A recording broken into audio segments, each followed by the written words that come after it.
Hello friends, welcome to your YouTube channel Science with Devesh. This is Devesh Kumar, and here in this series we are discussing the science of class 9th. We have already discussed our first chapter, matter in our surroundings. All the videos are there on the YouTube and in the playlist of the YouTube of my channel. You can go through them, all the videos, and you will understand the chapter quite easily. ठीक है बेटा. In this series the next chapter we take is of physics. As you know, science is basically divided into three portions: physics, chemistry and bio. We will do one chapter of each. ठीक है ना. In this way we don't get bored or awkward situation does not come in front of us. ठीक है ना. नहीं तो कई बार ऐसा होता है भी एक ही चीज़ पढ़ते पढ़ते बंदा बोर हो जाता है. ठीक है. इसीलिए first of all we have done the chemistry chapter and now we are discussing the physics chapter. So what is the name of the chapter? Motion. Motion. Motion हमने बहुत बार सुना है. क्या होता है मोशन? क्या होता है? चलना. एक प्लेस से दूसरी प्लेस पर जाना, इसको हम क्या कहते हैं? मोशन. तो हमें आसपास हमें मोशन कहाँ दिखाई देता है? अगर हम in our everyday life if we see the objects around us, तो हमें दो टाइप के ऑब्जेक्ट्स दिखाई देंगे. The first type of objects are at rest and the second type of objects are in motion. जैसे बर्ड्स हैं. Birds क्या हैं? मोशन में हैं, फ्लाई करते हैं. फिश जो है वो स्विम करती है. अच्छा, हमारे जो ब्लड है क्या कर रहा है? हमारे ब्लड अंदर फ्लो कर रहा है ना, एक जगह रुका थोड़ी ना हुआ है. आर्टरीज और वीन्स में से फ्लो कर रहा है. कार, बाइक्स, बाइसिकल्स, ये सारी क्या कर रही हैं? ये मूव कर रही हैं. एटम, मॉलिक्यूल्स, ये भी सब हमने देखा था ना मैटर की प्रॉपर्टीज़ में भी कि पार्टिकल जो होते हैं मैटर्स के वो कंटिन्यूसली मूव करते हैं. तो वो भी क्या कर रहे हैं? मूव कर रहे हैं. हमारे जो प्लैनेट्स हैं, हमारी अर्थ है, स्टार है, सन है, गैलेक्सीज हैं, वो सब भी क्या कर रही हैं? वो मूव कर रही हैं. ठीक है ना. वो सब मोशन में हैं. तो हम मोशन को कैसे डिस्क्राइब करेंगे? हम मोशन को डिस्क्राइब इस तरीके से कर सकते हैं कि अगर कोई बॉडी अपनी पोजीशन चेंज करती है टाइम के साथ, मानो कि अभी वो ए पोजीशन पे है, थोड़ी देर बाद वो बी पे चली गई, थोड़ी देर बाद वो सी पे चली गई, तो ये क्या कर रही है? ये टाइम के साथ अपनी पोजीशन को चेंज कर रही है. जैसे घर में आपने मॉस्किटोज देखे होंगे ना. मॉस्किटोज होते हैं, फ्लाइज होती हैं, मच्छर मक्खी होते हैं. ये कभी भी एक जगह नहीं बैठते. ठीक है ना. आप एक जगह जाओ ये दूसरी जगह चले जाते हैं, दूसरी जगह जाओ ये तीसरी जगह चले जाते हैं. तो ये क्या कर रहे हैं? टाइम के साथ अपनी पोजीशन को चेंज कर रहे हैं. That is why they are called in motion, कि वो किस में है? मोशन में. ठीक है.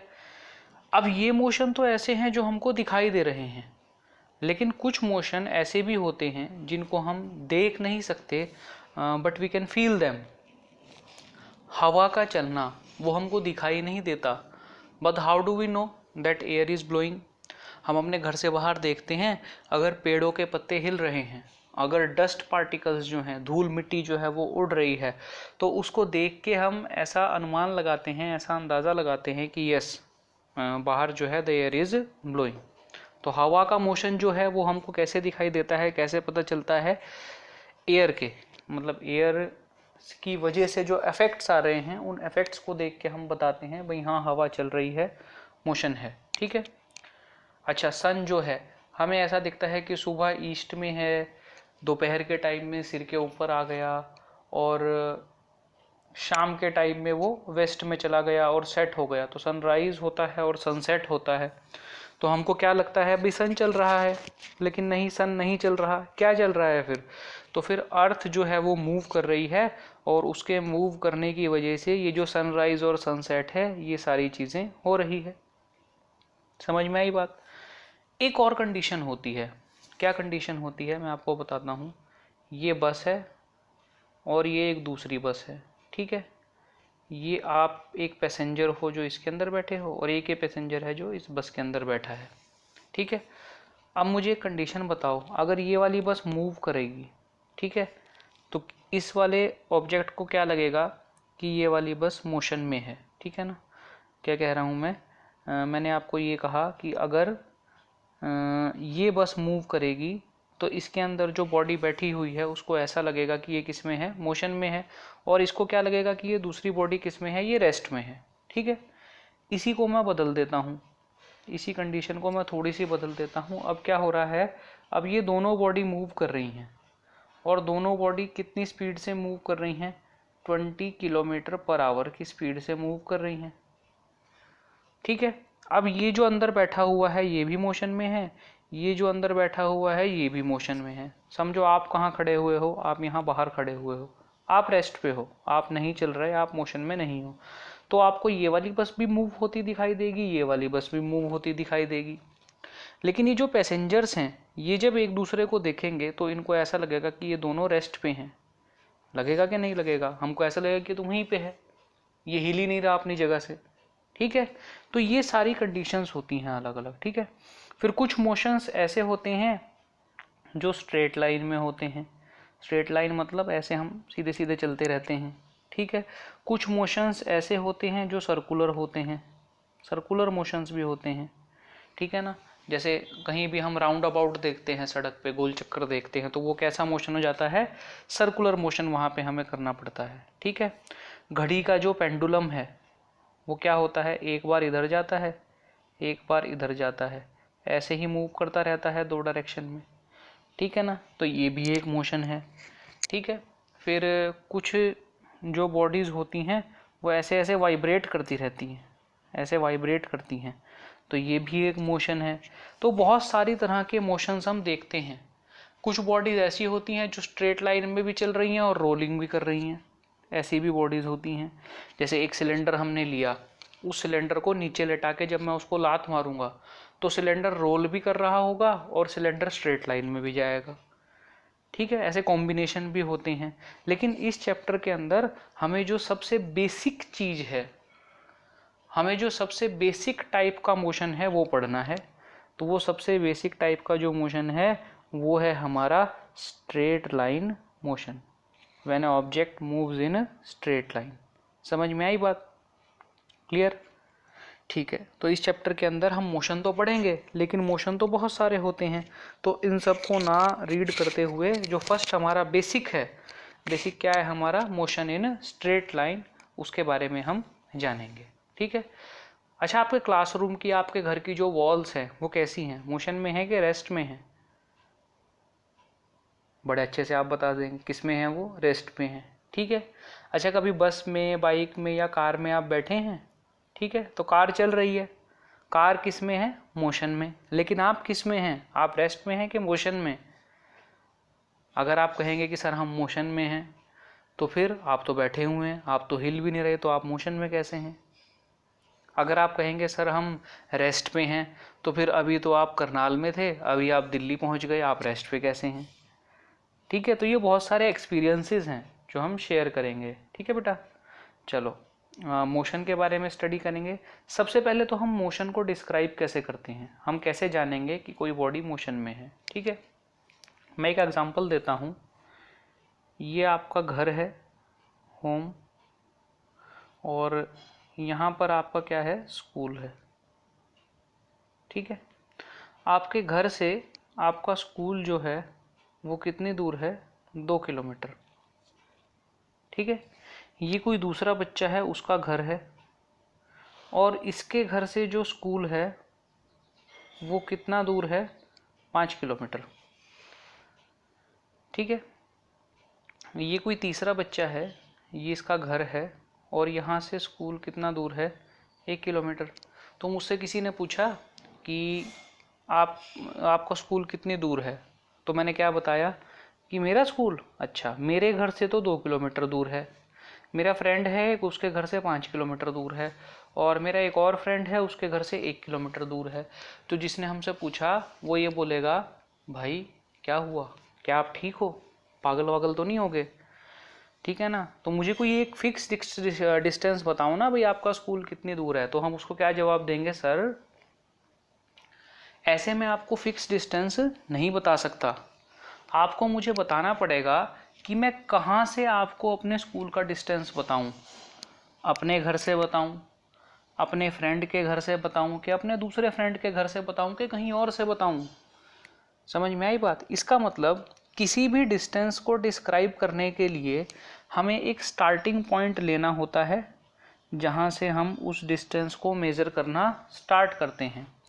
उसी स्टार्टिंग पॉइंट को हम कहते हैं रेफरेंस पॉइंट। क्या बोलते हैं बेटा उसको? हम रेफरेंस पॉइंट। और उस रेफरेंस पॉइंट का एक नाम होता है जिसे नाम दिया जाता है ओरिजिन। क्या नाम दिया जाता है उसे? ओरिजिन। क्लियर? समझ में आई बात? तो सबसे पहले अगर हमें कोई भी मोशन बताना है तो मोशन कहाँ से बताएंगे, कितना डिस्टेंस उसने चला, ये तो बताना पड़ेगा। तो ये बताने के लिए हमें एक स्टार्टिंग पॉइंट चूज़ करना पड़ता है जिसको हम रेफरेंस पॉइंट भी कहते हैं। और उस रेफरेंस पॉइंट से हम जहाँ जा रहे हैं वो जगह कितनी दूर है ये हमें बताना होता है। और उस रेफरेंस पॉइंट का नाम क्या होता है? ओरिजिन। क्लियर? उस रेफरेंस पॉइंट का नाम क्या होता है? ओरिजिन। ठीक है। ऐसे ही कुछ डिस्टेंसेस होते हैं जिसमें हमें डायरेक्शन भी बतानी होती है। जैसे हम कहेंगे भाई ये एक विलेज है, कोई भी ये गांव है और यहाँ पे ये एक स्कूल है। तो तुमसे किसी ने पूछा कि स्कूल विलेज से कहाँ पे है, तो तुम कहोगे स्कूल विलेज से 2 किलोमीटर है। तो वो पूछेगा 2 किलोमीटर कहाँ पर है? ईस्ट डायरेक्शन में है, साउथ डायरेक्शन में है, वेस्ट में है कि नॉर्थ में है, कहाँ पर है? तुम क्या कहोगे? जहाँ पर भी हमारा गांव है ना, हमारे गांव से ईस्ट डायरेक्शन में 2 किलोमीटर दूर क्या है? स्कूल है। क्लियर? अगर कोई तुम्हें ऐसे बोले कि यहाँ से 2 किलोमीटर चले जाओ स्कूल आ जाएगा, तो भाई 2 किलोमीटर कहाँ चले जाएं? तो उसको बताना पड़ेगा कि 2 किलोमीटर यहाँ से ईस्ट डायरेक्शन में आप चले जाइए तो आपको स्कूल मिल जाएगा। ठीक है? क्लियर हुई बात? तो हमें यहाँ पर डिस्टेंस के साथ साथ क्या बतानी पड़ी? डायरेक्शन। तो यहाँ पर हमारा रेफरेंस पॉइंट क्या था? विलेज। तो विलेज ही हमारा क्या था? ओरिजिन। ठीक है? तो ओरिजिन क्या होता है? ओरिजिन वो पॉइंट होता है जिसे हम जो हमारा रेफरेंस पॉइंट होता है, जो हमारा स्टार्टिंग पॉइंट होता है, जहाँ से हम किसी भी मोशन की स्टडी करना स्टार्ट करते हैं। क्लियर? अब मोशन अलोंग स्ट्रेट लाइन, जब कभी भी हम स्ट्रेट लाइन में चलते हैं तो वहाँ पर स्ट्रेट लाइन में चलते हुए किन किन चीज़ों को हमें टैकल करना पड़ता है, किन किन चीज़ों को हमें जानना पड़ता है, वो अभी हम देखने वाले हैं। ठीक है? ऐसा कंसिडर करो कि कोई ऑब्जेक्ट था, वो यहाँ पर खड़ा हुआ है। ठीक है? तो ये उसका स्टार्टिंग पॉइंट है, यही इसका क्या है? ओरिजिन। और यही उसका क्या है? Reference point. यहाँ से वो चला गया ए पॉइंट पे। कहाँ चला गया? ए पॉइंट पे। मतलब उसने ओ से लेकर कहाँ चला गया? वो ए पर चला गया। क्लियर? तो उसने कितना डिस्टेंस ट्रेवल किया? ओ ए। अब वो ए से चल के वापस कहाँ आ गया? बी पॉइंट पे। ठीक है? दूसरा डिस्टेंस उसने कितना ट्रेवल किया? A B. अब बी से चल के वो कहाँ आ गया? सी पॉइंट पे। तो तीसरा डिस्टेंस इसने कितना ट्रेवल किया? B C. क्लियर हुई बात? तो ओ से लेकर ए तक कितना डिस्टेंस वो ट्रेवल कर रहा था? 60 किलोमीटर। ए से लेकर बी तक उसने कितना डिस्टेंस ट्रेवल किया? देखो 60 से हम कहाँ चले गए हैं? 35 तक। क्लियर? इसका मतलब हम क्या करेंगे? 60 में से 35 माइनस कर देंगे तो कितना बचेगा? 60 में से 35 जब माइनस करेंगे तो ये कितना चलेगा? 25। आप ऐसे भी गिन सकते हो, देखो 5 5 10 5 15 5 20 और 5 25। तो ए से बी लेकर बी तक ये कितना चला? 25 किलोमीटर। ठीक है? प्लस बी से लेकर सी तक कितना चला? 5 और 5 10 किलोमीटर। तो टोटल जो इसकी रीच थी वो कितनी थी? 95 किलोमीटर। तो मैं क्या बोला भाई, अगर कोई मुझसे पूछेगा कि हमारी जो बॉडी है उसका ओरिजिन क्या था, तो हम कहेंगे सर उसका ओरिजिन ओ था। ठीक है? ओ से वो कहाँ पे गया? ओ से सर वो ए पे गया। कितना डिस्टेंस ट्रेवल किया उसने? 60 किलोमीटर का डिस्टेंस ट्रेवल किया सर। ठीक है? अच्छा जी, ए से वो कहाँ पे गया? बी पे गया। तो ए से बी तक उसने कितना डिस्टेंस ट्रेवल किया? 25 किलोमीटर। बी से वो कहाँ गया? सी पे। वहाँ तक उसने कितना डिस्टेंस ट्रेवल किया? 10 किलोमीटर। तो हमारी जो बॉडी थी उसने टोटल कितना डिस्टेंस ट्रेवल कर लिया? 95 किलोमीटर। क्लियर? क्या इतनी बात क्लियर है? तो अगर मैं तुमसे पूछूं कि हमारी जो बॉडी है उसने कितना डिस्टेंस ट्रेवल किया, तो तुम मुझे क्या आंसर दोगे? सर डिस्टेंस ट्रेवल किया 95 किलोमीटर। ठीक है, अब एक और बात सुनो, बॉडी इनिशियली कहाँ थी? ओ पॉइंट पे, और पूरा घूम फिर के 95 किलोमीटर चल के वो कहाँ पहुंची? सी पॉइंट पे।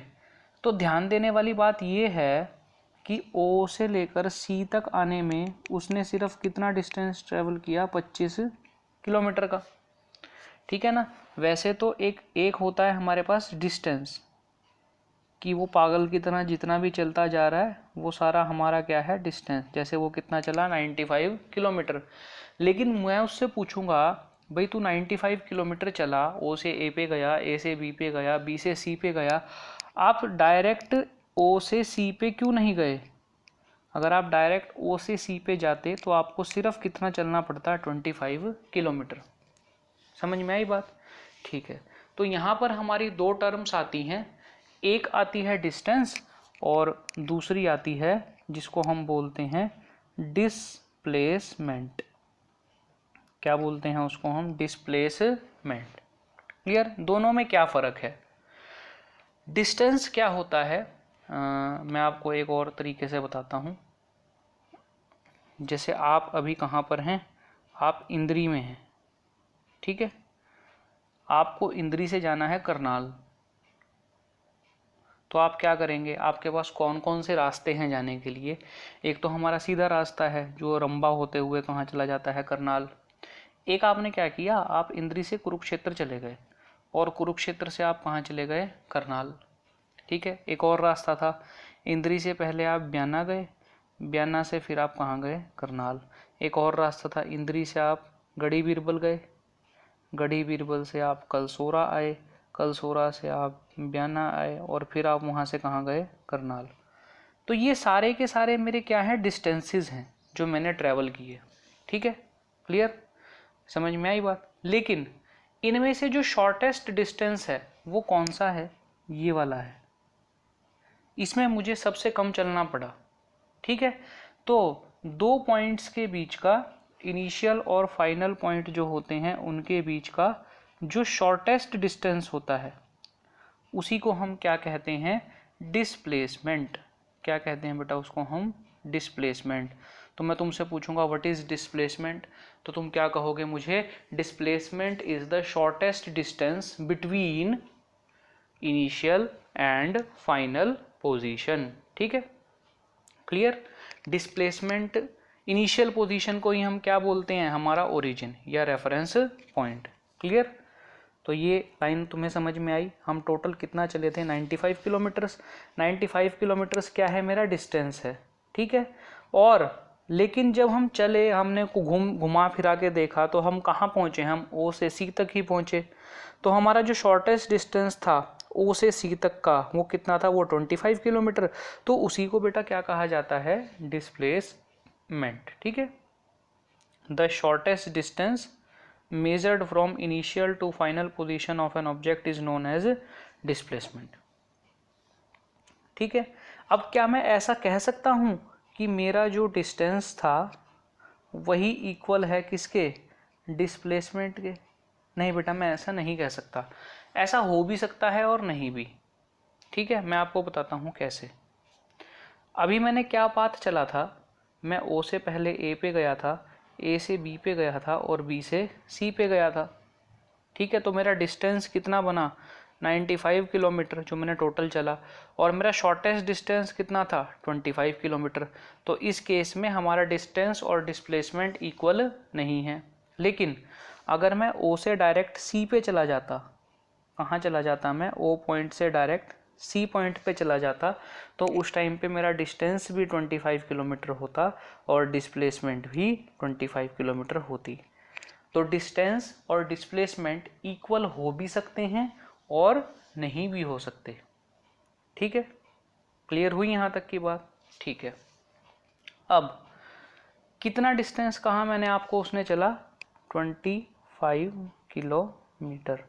तो इस 25 किलोमीटर में आपको दो चीज़ें दिखाई दे रही हैं, एक तो ये 25 और एक ये किलोमीटर। किलोमीटर को हम क्या बोलते हैं बेटा? यूनिट।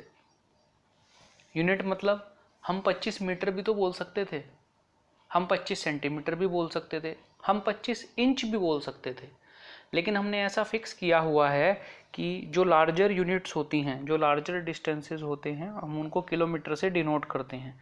तो किलोमीटर क्या है? यूनिट, ठीक है। और कितने किलोमीटर वो चला? 25। तो ये 25 मेरा क्या है? मैग्नीट्यूड। क्या है बेटा? मैग्नीट्यूड। क्लियर?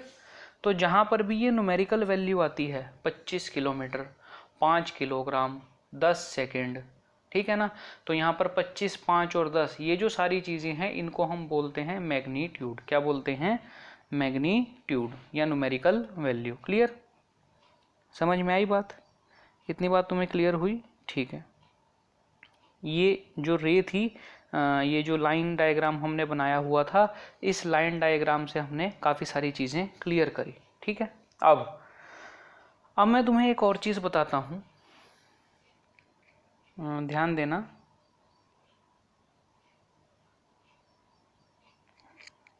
अभी तुम कहाँ पर खड़े हुए हो? अभी तुम ओ पॉइंट पर खड़े हुए हो, ठीक है। ओ से तुम सी तक गए, कितना चला? 25। सी से बी पर गए, कितना चला? 10। बी से तुम दोबारा ओ पर चले गए, कितना चला? 35। तो टोटल डिस्टेंस तुमने जो ट्रैवल किया वो कितना था? 70 किलोमीटर। तुम्हारा इनिशियल पॉइंट क्या था जहाँ से तुमने चलना स्टार्ट किया? वो था ओ।